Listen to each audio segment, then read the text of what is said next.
یہ پچھلے پروگرام میں کویسچن تھا، یہ کسی یو اے کی ریاست میں غالباً کسی جگہ ہیں،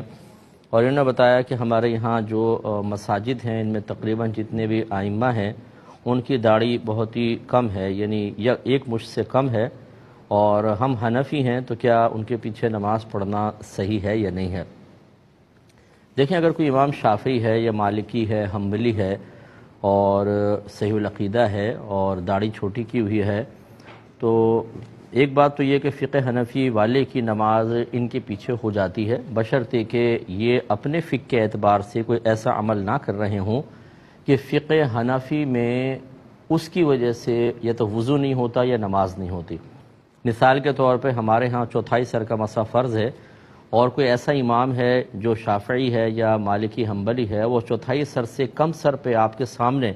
کم سر اتنی مقدار سے کم پر مسح کر کے امامت کر رہا ہے، تو ہمارے نزدیک تو فرض مقداری پوری نہیں ہوئی، تو اب پیچھے نماز پڑھنے کا تو مسئلہ ہوگا۔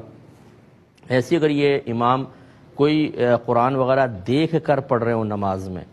تو فقہ حنفی میں ایسی نماز ٹوٹ جاتی ہے، فاسد ہو جاتی ہے، تو یہ بھی ایک پرابلم ہے۔ اگر ایسا نہیں ہے، کوئی عقیدے کا اختلاف بھی نہیں ہے، فقہی اختلاف بھی نہیں ہے، اور کوئی مسجد میں قریب جہاں آسانی سے رسائی ہو ایسے امام ہے ہی نہیں جس کی داڑھی پوری ہو، تو پھر بامر مجبوری حکم یہی دیا جائے گا کہ آپ انہی کے پیچھے نماز پڑھ لیں، کیونکہ اب اگر لوگوں کو یہ کہا جائے کہ آپ صرف اس کی وجہ سے ترک جماعت کریں تو لوگ ترک جماعت کے عادی ہو جائیں گے، اور پھر یہ عادت دوبارہ بننا بہت ہی مشکل ہوگی۔ اور ایسی صورتحال میں یاد رکھیں کہ جمعہ تو بہرحال پڑھنا ہوتا ہے، پھر یہ داڑھی وغیرہ کا خشخشاپن نہیں دیکھا جائے گا، بشرطے کہ اور کوئی ایسا امام قریب نہ موجود ہو جو آپ کے فقہ کے مطابق مکمل داڑھی والا ہو، تو جمعہ تو پڑھنا فرض ہے۔ باقی نمازیں مطلب ان میں لکھا ہے کہ مکروہ تحریمی ہوتی ہے خشخشی داڑھی والے کے پیچھے، لیکن ایسی صورتحال میں جو آپ کی ہے اس میں حکم شرعی ہوگا کہ آپ پڑھ لیں۔